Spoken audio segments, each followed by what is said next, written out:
Nigel Farage is the former head of the UK Independence Party and has long been sounding the alarm on Islamic extremism in Europe. He joins us tonight. At what point, Nigel, do you think that your leaders, European leaders, start to realize maybe these attacks are connected in some sense?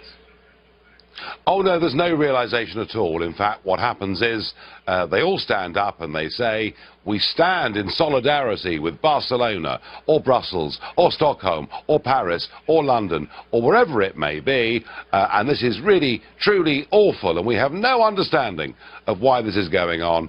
And not once do we ever hear a single leader in Europe offer any policy solution whatsoever. They are still in denial, and I can only guess it's because they're so embarrassed by the fact that they have caused this. Angela Merkel is regarded as a hero by liberals in the United States. Still, is there any political price to be paid by any of these European leaders for these policies which are demonstrably failing and making the continent worse? Well, I think there will be, and I think, to be honest with you, if we go back a year, I think Brexit was about much of this, wasn't it? It was the British people saying, look, you know, we actually want to control our borders, not because we dislike anybody, but because we believe, firstly, in sensible border controls, and secondly, in protecting ourselves and making ourselves a bit safer. So you could say the EU has paid a big political price in terms of Brexit.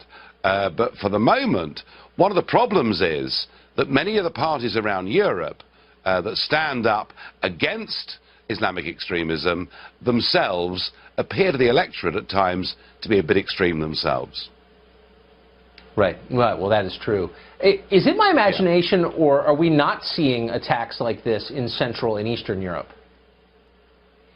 Well, you're not, and of course it's very interesting, isn't it, that, I mean, Viktor Orban, who is the Prime Minister of Hungary, along with the other Prime Ministers in Poland, the Czech Republic and Slovakia, they've been told by Merkel and the gangsters in Brussels that they must accept the migrant quotas of those that are coming in across the Mediterranean, and they've simply said, no, we're not going to do it. And if we're being really frank about this, Tucker, there is a direct link and relationship between the number of people you let in from different religions and different cultures and the number of terror attacks. And that's why in Eastern Europe you're simply not seeing it.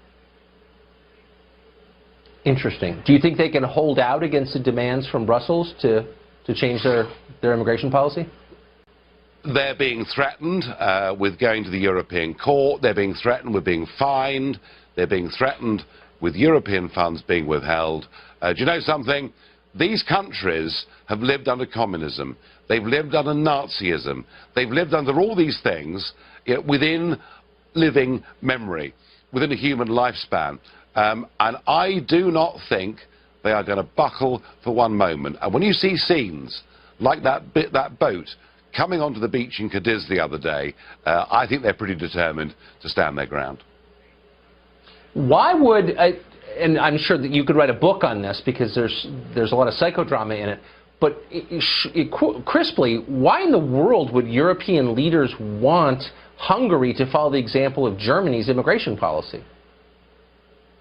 Well, because the point about the European Union is that it wants to take away the power of all the individual member states and make them abide by one rule.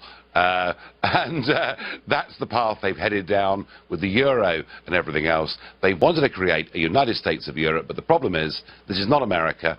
It's a continent of very diverse peoples, and you can see with Brexit, with rebellions that we've seen in Greece against the Eurozone, and now with the Central and Eastern European states saying they will not take Islamic terrorism and even Islamic immigration on a huge scale. I think the whole European project is falling apart.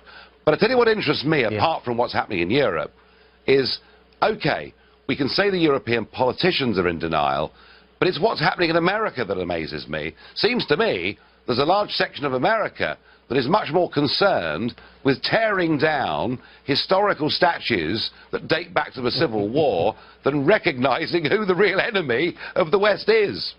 Of course, of course. There's never been a country with a dumber class of leaders than ours, unfortunately. Nigel Farage, thanks a lot for joining us. Appreciate it.